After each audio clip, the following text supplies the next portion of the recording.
forth, but I hit the. Okay. So for those of you who don't know Kevin, he works at the Regional Planning Commission. One of his specialties is being our master of disaster for our region. So Kevin, guide it. Thank you, Phil. So I'm going to talk, and if you have any questions, can everybody in the back, can you hear me okay? Okay. Because we don't, this is a mic for the television, so you'll all be able to watch this later on the local access channel. But this doesn't actually work for you who are physically here tonight. So I'll try to talk loud enough. Again, I work for Two Rivers Ottaquechee Regional Commission, which is your regional planning commission. We go from Heartland to Plymouth to Granville to Newbury, of those 30 towns. I'm also lucky enough to work with the state, and so sometimes during disasters I perform state disaster roles as well. I used to be the person who talked to the press if Yankee went bad, and I don't get that pleasure anymore because Yankee is shut down, which is a good thing. So I'm going to talk about basic preparedness. We have a lot of responders here. A lot of you already know this stuff. A lot of this is meant to be reaching out to people who you deal with all the time. And it's going to be very simple, and it's going to be some stories. And it's going to involve props. So you do not need an emergency vest. So that's the first thing to know. You just need some basic stuff. And we're going to talk about that. And let's see this. Yes. Preparedness is half the victory. So some of the things I'm going to talk about tonight are not the avoiding the disaster, but what to do so that when you have the disaster, it seems like you've avoided some stuff. Obviously, things can happen, so you need to prepare for the things that can happen. Not the weirdest things that can happen, but the most likely things that can happen. So we have structural fire, an obvious risk. We don't think of it as a disaster, but if it happens to you, it feels like a disaster. Floods, obviously. Blizzards, ice storms, there's some indication we may be getting increased ice storm risk. Blackouts, which can happen from a variety of things, including squirrels in Ohio.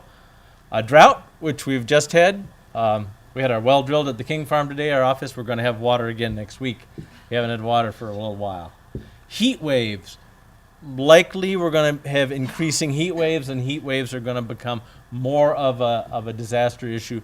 And there's some epidemiological evidence that in the north we're more susceptible to heat waves. We're just not built and ready for heat as much as in the south. And extreme cold as well. All that odd stuff Kathy talked about. And Kathy and I are not related, by the way, just so you know, at least as far as we know. And in the little stuff down there I put, plague, asteroids, zombies, that type of thing. I don't worry about those at all. Worry about the things that can happen, but you don't worry about the thing that can happen. What you worry about is the thing that can happen and then what it does to you. So you're really not worried about ice. You're worried about the ice making the power lines go down, or the ice making it too slippery to walk outside, and so you're an elderly person and you fall down. That's a disaster for you. So again, think about the effects of there. And so I'm going to talk about power outages a little bit. So power outages isn't just that you lose power and therefore you lose the lights. You lose in most of us in Vermont, we're going to lose our heat. We may also lose our ability to water. If you're a large system that depends upon the power system to run the central pumps, you may lose a larger water supply. And today, when everybody has these type of things, right, eventually you're going to lose the power in your phone.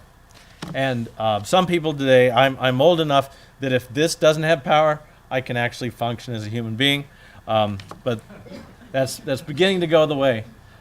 Flood damage, you can have structural damage to a bunch of stuff, as we know. Backflow, something that people haven't dealt with much in Vermont, but when that water covers your septic system goes under pressure, we don't have backflow preventers, everything works backwards. And you can imagine what that does. Transportation impacts, again, we lose the roads. Well, okay, well that's a road problem. Well, it's not a road problem if you have to go get dialysis the next day. That transportation problem becomes a medical problem. It becomes a supply problem. We're getting in stuff. It becomes a tourist problem. The tourists can't get here. They can't leave. They can't go anywhere. We can't go to work. We saw amazingly innovative things during Irene about how to get to places when you couldn't physically drive there. We have psychological problems. People are still having psychological issues.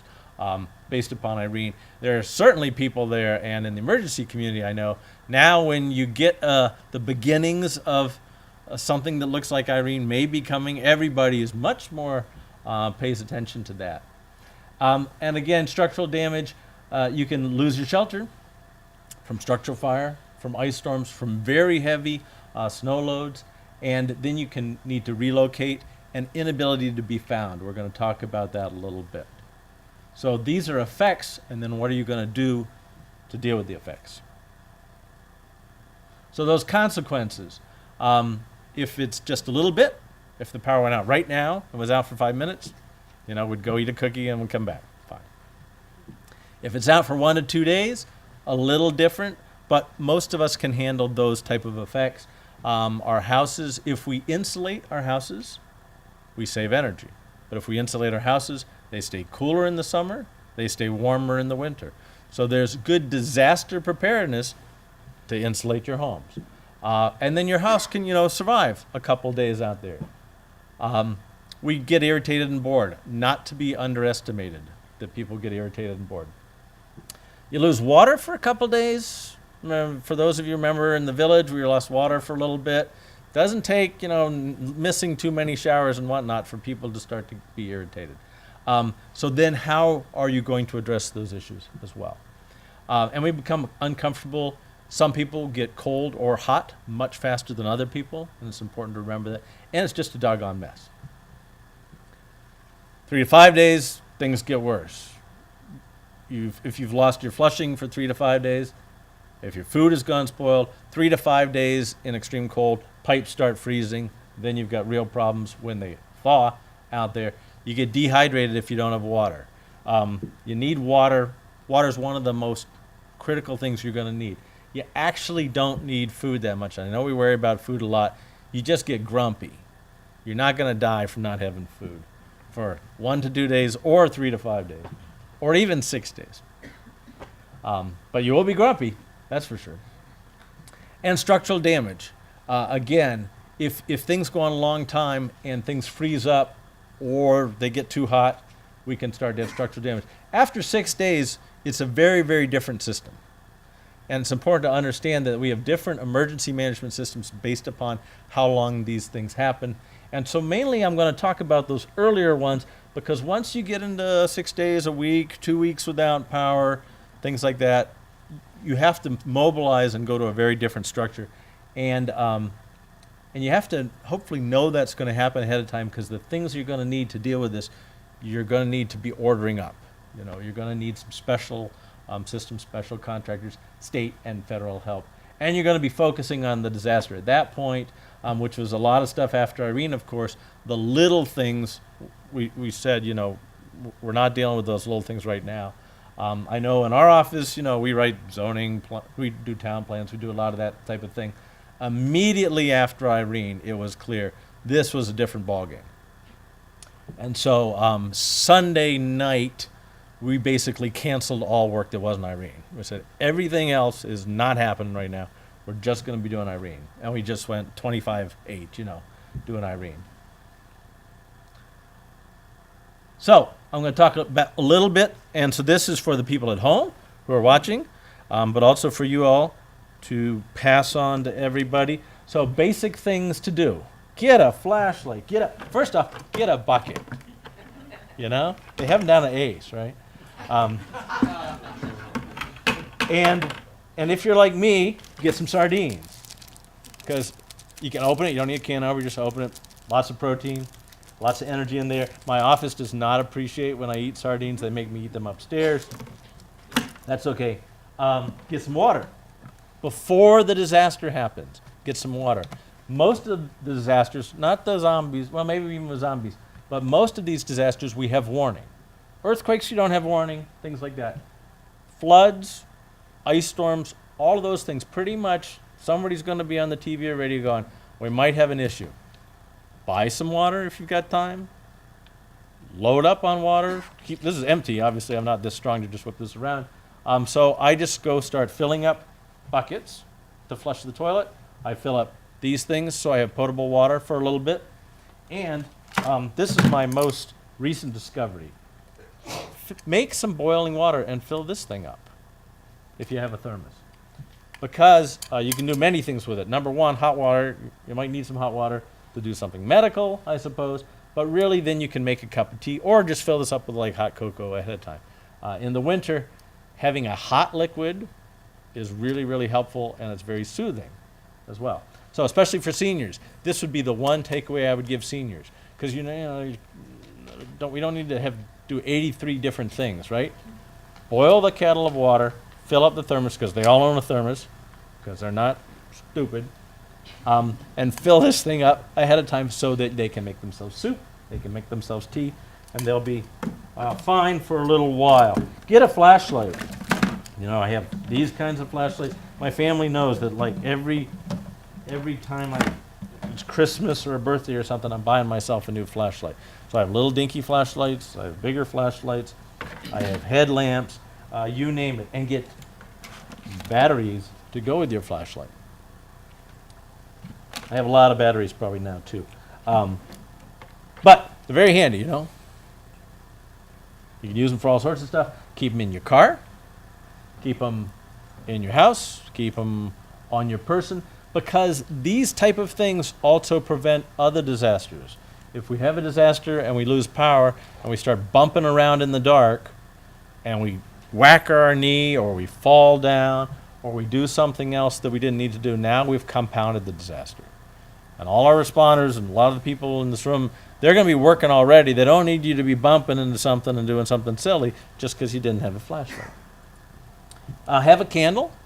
Be careful with any flame because, again, we don't need secondary disasters. But I have candles. I have, hurricane oil lamps, you name it. So that when all of this stuff happens, it isn't a disaster. You're just like, oh, gotta have some tea. Hopefully I'm not going to use the bucket for a while. But I can use it to flush my toilet. I have a flashlight. I've got sardines, or I actually have other food besides sardines. So that you can, do all the things that you need to do to survive and not be kind of inconvenienced too much about it. So looking up there, have a contact list printed. Back in the old days when we would actually print things versus have them on our phone. So, for example, these are all my office, everybody's cell number. So if I need their cell number and this thing looks like a rock because it's run out of juice and I can't remember their cell number because nobody remembers anybody's cell numbers anymore, I can actually look at this thing, which is called paper for the younger people, and on it has numbers, and these are the actual cell numbers, and you can use somebody else's phone. But as Phil may tell you, again, just like you're filling your water, before the event, charge up your phone. Get a backup battery, charge up the backup battery. Get an inverter you can put in your car because your cars are generators. We don't need to all buy generators. We all own generators. They're called cars. And then it has a radio, and it has something you can plug in that'll power all your stuff. If you have special needs, take special precautions. If you have a pet, if you have medicine, if you're on oxygen, all sorts of things. If you're older and there's going to be ice, get a bucket of sand. Very, very basic stuff. Lower your expectations.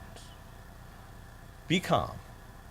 Don't be grumpy. You guys are all dealing with stuff. You don't need me to be grumpy to the road crew, to the emergency crew, or whatever, because they've got their hands full. And certainly during Irene, some people were grumpy about smaller things. And Mark Pelletier, who's a selectman up in Stockbridge, if any of you know Mark, he's a kind of really big plumber guy.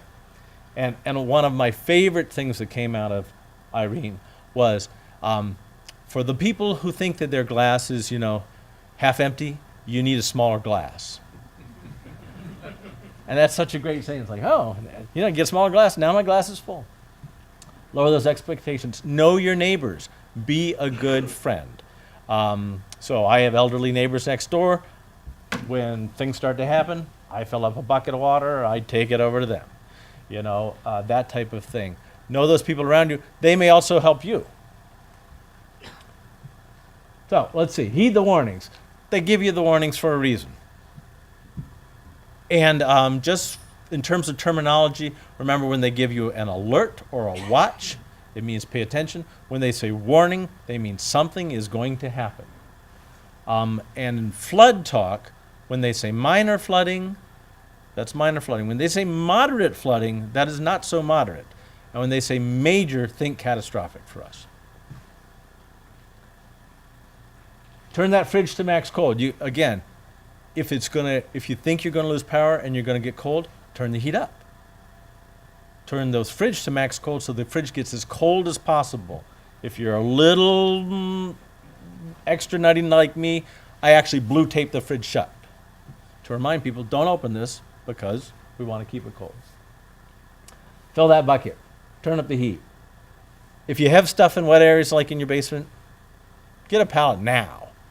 You don't want to get a pallet then, but elevate things up. Charge all the devices. Gas up your car because it's your generator. And do it ahead of time. Don't be the last person because that's always a pain. That second last bullet is a very important thing. Bathe. If you're not going to be able to bathe for a couple of days, you might as well bathe now. Do your laundry, do the dishes. Get all that stuff as clean as possible going into the event. And again, check on those neighbors out there. Because that's what we do in Vermont. Yeah, see? Again, you're going to use your car for radio. If you didn't, go get a battery-powered radio ahead of time. And if the internet's not working so that this thing doesn't do that, stay in touch with others so that you may be thinking you're fine, but your neighbor may not know what's going on. Talk with each other. Stay hydrated and fed. Hydrated, number one. Not being hydrated is one of the main reasons you'll get hypothermic. So drink, drink, drink. Be mobile. You can be mobile if you've gone and done stuff like put gas in your car. Be a help to others, a big thing. Avoid damage. Just avoid. There's so many kind of problems that got compounded by somebody did a stupid thing. Just don't create a damage out there. Avoid having to relocate. I don't have to move because I've got my wood stove, I've got my bucket full of water, I've got my little sardines to eat. I'm happy as a clam sitting at home. I'll wait, the 2-3 days. Don't have to do anything. Enjoy the change. It's dinner by candlelight. Yes, it's an MRE by candlelight for your anniversary, which is what the Pittsfield town clerk had during Irene. But, you got to, again, lower those expectations and go with it. Remain calm. Stay healthy. You go into a disaster with a system. That may be your financial system. It's definitely your social system. It's who you know and all the things you practiced ahead of time. And so that healthy is a healthy community. It's a healthy person. But as healthy as you can be in all of those systems before the disaster strikes makes you easier to go into the disaster.